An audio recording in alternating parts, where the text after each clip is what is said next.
सुशांत अपनी मां को गांव से लेकर आया था।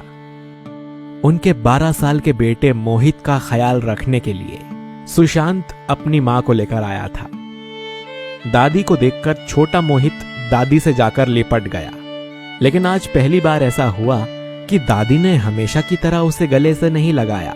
मीरा को भी यह बात अजीब लग रही थी, क्योंकि जब से दादी घर आई थी उन्होंने एक शब्द भी नहीं बोला था। जब मीरा ने सुशांत से इस बात का जिक्र किया, तब सुशांत ने कहा कि शायद 6 महीने के बाद वो मां को मिलने गया था, इसीलिए वो नाराज हो गई होंगी। इन 6 महीनों में सुशांत और मीरा गांव नहीं गए थे अपनी मां की खबर पूछने के लिए। उनकी नाराजगी जायज है, ऐसा सोचकर दोनों भी चुप बैठे थे। कुछ देर बाद मीरा ने दादी से आकर कहा, माँ जी हम दोनों निकलते हैं, फिर हमारी फ्लाइट है। सुबह आशा आकर सब काम करके गई है, उसने खाना भी बना दिया है।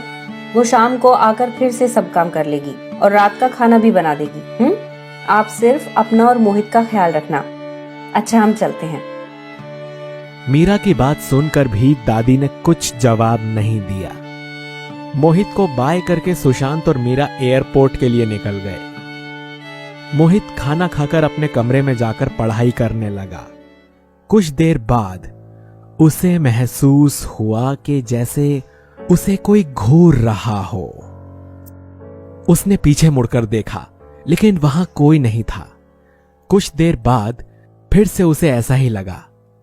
उसने सोचा कि शायद दादी होंगी और वो पढ़ाई कर रहा था, इसीलिए उसकी दादी शायद उसे डिस्टर्ब ना करना चाहती हो। फिर मोहित दादी के कमरे के पास आया। उसने बाहर से देखा तो दादी एकदम गहरी नींद में सो रही थी। मोहित सोच में पड़ गया कि अगर दादी इतनी गहरी नींद में हैं, तो मुझे कौन घूर रहा होगा। शाम हो गई और उनके यहां काम करने वाली आशा आ गई। वो खाना बनाने लगी। तभी दादी ने उसके पीछे से जाकर उसके कंधे पर हाथ रख दिया। आशा ने डर के मारे पीछे देखा। फिर दादी ने कहा, क्या बना रही हो?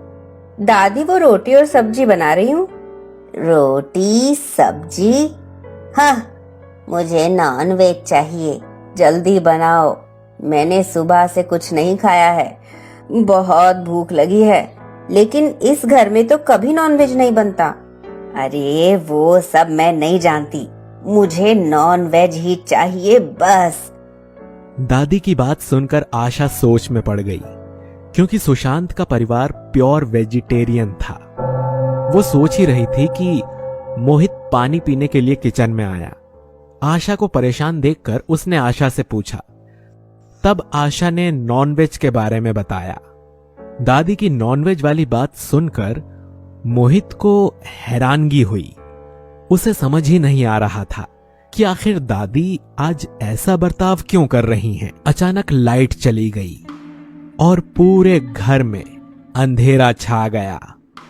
मोहित अंधेरे से बहुत डरता था और ये बात आशा को पता थी, इसीलिए वो मोमबत्ती जलाने लगी।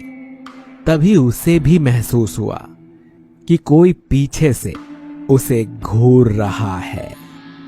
मोमबत्ती की धीमी रोशनी में उसने जो देखा, वो देखकर उसकी आंखें खुली की खुली रह गईं। उसके पीछे दादी खड़ी थी, लेकिन दादी का चेहरा पूरी तरह से बदल गया था। आंखें सफेद हो गई थी और मुंह खुला हुआ था। दादी का वो डरावना चेहरा देखकर आशा की चीख निकल गई। आशा के हाथ से मोमबत्ती नीचे गिर गई और दादी ने उस पर झपट्टा मार दिया। मोमबत्ती के बुझ जाने से फिर से अंधेरा छा गया। इधर मोहित आशा का इंतजार कर रहा था। आशा की चीख सुनकर वो भी घबरा गया। उसने अपनी मोबाइल की टॉर्च जलाई और उस टॉर्च की रोशनी में वो अपने कमरे से बाहर आया। उस अंधेरे में उसे लग रहा था कि उसका घर कितना ज्यादा बड़ा है, क्योंकि आशा उसे कहीं दिखाई नहीं दे रही थी। वो आशा को ढूंढते हुए पूरे घर में घूम रहा था। तभी उसे एक करकराहट की आवाज आई। उसे समझ नहीं आ रहा था कि ये कैसी अजीब आवाज है। उसने इधर उधर देखा तो दादी घर के पास ही अपने बड़े बड़े नाखूनों से जमीन खोद रही थी। और बोल रही थी कि हाँ, मुझे नॉनवेज खाना नहीं दे रही थी। अरे उसे पता नहीं था कि मुझे ना कहने वालों का क्या हश्र होता है। दादी ने गड्ढा खोदकर आशा की लाश को उसमें डाल दिया। ये सब देखकर मोहित का शरीर कांपने लगा। वो बहुत डर गया था और समझ भी गया था कि वो उसकी दादी नहीं, कोई और है। वो भागकर अपने कमरे में आया और कमरे का दरवाजा अंदर से बंद कर दिया। कमरे की दोनों खिड़कियां भी उसने बंद कर दी। उसने अपने माता पिता को फोन करने की बहुत कोशिश की, लेकिन उन दोनों का फोन नहीं लग रहा था। तभी मोहित के कमरे का दरवाजा जोर जोर से बजने लगा। दादी जोर जोर से दरवाजे पर लात मार रही। कुछ देर बाद जब दरवाजे की आवाज शांत हुई, लाइट भी आ गई। मोहित ने दरवाजे के नीचे से देखा तो बाहर दादी नहीं थी। मोहित को लगा कि दादी चली गई। डरते हुए मोहित ने धीरे धीरे अपने कमरे का दरवाजा खोला। तभी एकदम से दादी ने मोहित पर झपट्टा मार दिया।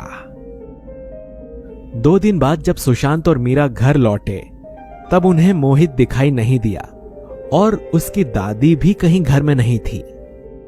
पुलिस ने आकर अपनी छानबीन शुरू की। तब पुलिस को घर के पास 2 गड्ढे दिखाई दिए। जब पुलिस ने वहां खुदाई की, तब उन्हें आशा और मोहित की लाशें बरामद हुईं। उन लाशों को देखकर मीरा और सुशांत रो पड़े। उन्हें लग रहा था कि किसी चोर ने आशा और मोहित को मारा होगा। लेकिन जब पुलिस ने घर में फिंगरप्रिंट्स की तलाश की, तब एक चौंकाने वाली बात ने सुशांत का दिमाग सुन्न कर दिया। पुलिस ने उन्हें बताया कि घर में आशा और मोहित के सिवा किसी तीसरे की फिंगरप्रिंट्स मौजूद नहीं हैं। ये बात सुनकर सुशांत को झटका लगा, क्योंकि वही अपनी मां को अपनी गाड़ी में लेकर आया था। जब यह बात उसने पुलिस को बताई, तब उसकी गाड़ी में भी फिंगरप्रिंट्स ढूंढे गए। लेकिन जल्द ही सुशांत के पैरों के नीचे से जमीन खिसक गई, क्योंकि पुलिस ने उसे बताया कि उसकी गाड़ी में किसी बुजुर्ग औरत के फिंगरप्रिंट्स नहीं मिले हैं।